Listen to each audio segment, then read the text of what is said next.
तो आपने बचपन में सुनी ही होगी, करत करत अभ्यास के चढ़मत होत सुजान, रसवी आवत जात है सिल पर पड़त निशान। जिस तरीके से एक रस्सी से डेली कुएं से पानी खींचने पर उसमें निशान पड़ जाते हैं और वो वहाँ पे अपना रास्ता बना लेती, इसी तरीके से अपने जीवन में भी अगर आप कोई किसी कार्य के लिए निरंतर प्रयास कर रहे हैं तो आप सफल जरूर होंगे।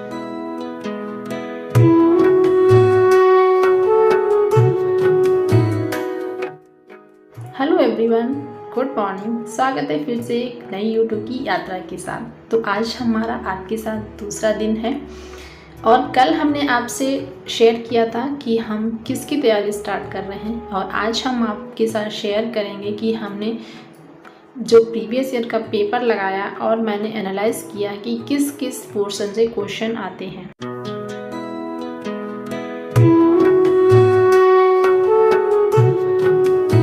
आज मैं आपके साथ वही सब चीज़ें शेयर करूँगी।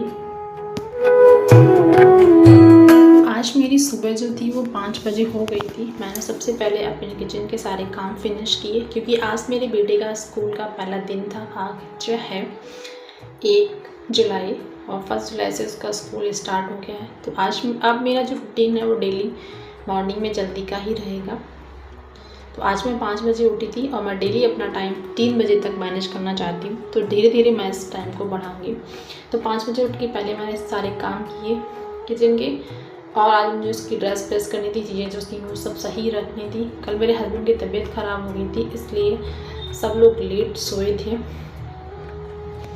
तो यहाँ पर मैं उसको छोड़ के आ गई हूँ। उसको फिर बचे हुए जो काम है मैं उन्हें कर रही थी क्योंकि आज मेरे बेटे थोड़ा लेट उठा था, वो रात में लेट सोया था इसलिए। तो फाइनली मैंने किचन को क्लीन कर लिया। मैंने उसके लिए नाश्ता बनाया था।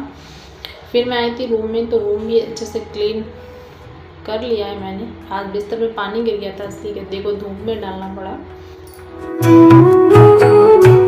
लेट होने की वजह से मैंने कपड़े भिगो दिए थे, धुले नहीं थे। तो अभी मैं कपड़े धुल के आई हूँ। उसके बाद तब तक मेरे हस्बैंड उठ गए थे और उन्होंने बोला मुझे ऑफिस जाना। तो उसके बाद फिर अब बजे थे 8:30 और मैं उनके लिए खाना बना दी क्योंकि उन्हें भी अब निकलना ही था। जो मेरे बेटे का स्कूल है वो भी 8 बजे से पहले ही उसे भेजना होता है, 7:50 तक। तो मैं उसे छोड़ के आ गई थी। पास में ही है तो मैं खुद ही उसे छोड़ने जाती हूँ और लेने भी जाती हूँ। तो फाइनली इनका भी काम हो जाएगा और 9 बजे तक मैं फ्री हो जाऊँगी पढ़ने के लिए क्योंकि मैंने सारे काम कर लिए थे। सिर्फ मेरे कपड़े कुछ बचे थे, मैंने उन्हें भी वॉश कर लिया, आके वहाँ से किचन क्लीन कर लिया था। अब मैं इनको खाना बना के दे दूँगी, उसके बाद में पढ़ने चली जाऊँगी।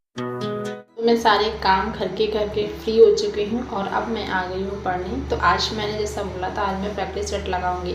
तो अभी मैं जा रही हूँ प्रैक्टिस सेट लगाने और मैं फिर आपके साथ शेयर करूँगी कि किस किस पोर्शन में कैसे क्वेश्चन पूछे गए हैं।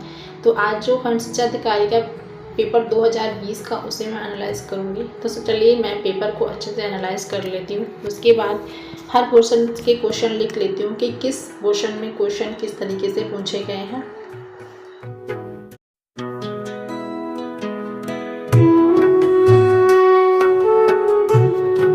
जो ये मेरी तैयारी है वो मेरी आज से तैयारी नहीं। मैंने अपनी तैयारी 4 साल पहले 5 साल पहले की हुई है। उसके बाद मेरी बीच में छूट गई क्योंकि मेरी शादी हुई। मेरा एग्ज़ाम क्वालिफाई हो गया था तो मैंने सोचा सिलेक्शन हो जाएगा, बट फिर 2 साल बाद जब मेरिट आई तो 2 पार्ट से नहीं हुआ। उसके बाद फिर मेरा बेबी हुआ। इन चीज़ों में मेरी जो पढ़ाई थी थोड़ी ब्रेक हो गई थी, लेकिन मैं उसे अब दोबारा अपना कंटिन्यू कर लूँगी।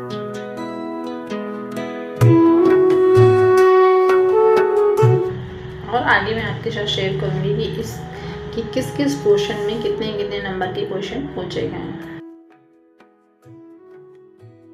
मैंने अभी जो ये खंड शिक्षा अधिकारी का 2020 का पेपर जो मैंने देखा एनालाइज किया तो मैंने उसमें देखा है कि सबसे ज़्यादा जो पोर्शन है वो हिस्ट्री से क्वेश्चन पूछे गए थे और करंट अफेयर में से बहुत अच्छे से क्वेश्चन पूछा गया है। और उसके बाद यूपी स्पेशल से 12 क्वेश्चन पूछे गए हैं। करंट अफेयर से पूछा गया है, इसमें अंतर्राष्ट्रीय और वो करके 10-12 क्वेश्चन पूछे गए हैं।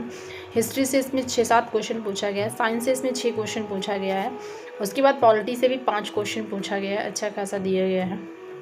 और क्वेश्चन पढ़ के ऐसा लग रहा था कि हाँ आप कर सकते हो। तो आपको अगर आप अच्छे से तैयारी 1 साल करते हो तो आप इसका प्री निकाल सकते हो, और जब प्री निकाल सकते हो तो मेंस भी निकाल सकते हो। सिर्फ प्रैक्टिस पे आपको डिपेंड करता है। तो मैं आपको कल से सिलेबस भी आपके साथ शेयर करूँगी कि कल से मैं कौन सा सब्जेक्ट का कौन सा टॉपिक स्टार्ट कर रही हूँ। उसके बाद फिर मैं चली गई थी स्कूल में अपने बच्चे को लेने। तो यहाँ पे अब टाइम जो हो रहा है वो 12:40 हो रहे हैं और मैं इसको स्कूल से लेके आ गई हूँ। तो अब मैं इसको टिफ़िन चेक करूँगी और देखूँगी इसने क्या काम किया क्या नहीं, फिर इसको पिलाऊँगी, इसको लौटाऊँगी। तो अभी मैं इसको ही टाइम दूँगी क्योंकि अब मैं अपनी स्टडी जो रात से कंटिन्यू करूँगी, रात के 3 बजे से और दोपहर के 12 बजे तक ही मैं अपना पढ़ सकती हूँ। तो ये छोटा सा ब्लॉग था। अगर आप लोगों को अच्छा लगे तो प्लीज़ को लाइक करिएगा, शेयर करिएगा, ढेर सारा प्यार दीजिएगा। और हाँ, जो आप मुझे सजेशन देना चाहते हैं प्लीज़ कमेंट करिएगा। Bye bye. सबसे ज़रूरी है खुश रहिए। मिलते हैं कल।